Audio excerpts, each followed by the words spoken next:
So hello everyone, today we're gonna learn the trigonometric ratios, specifically the SOHCAHTOA. So isi-share natin dito kung paano yung tricks para ma-solve natin yung sin theta, cosine theta, and tan theta gamit ang SOHCAHTOA. So this will be our triangle. Since our angle theta is here, so this will gonna be our opposite. And down here is the adjacent, and this one will gonna be our hypotenuse.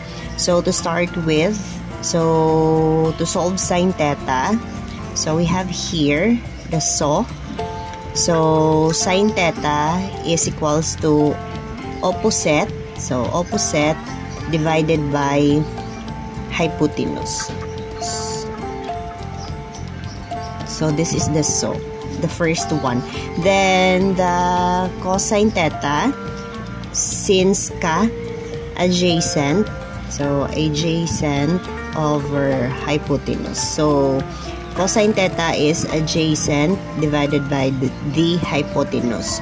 Then tan theta, so TOA, so opposite over adjacent. So this is the opposite.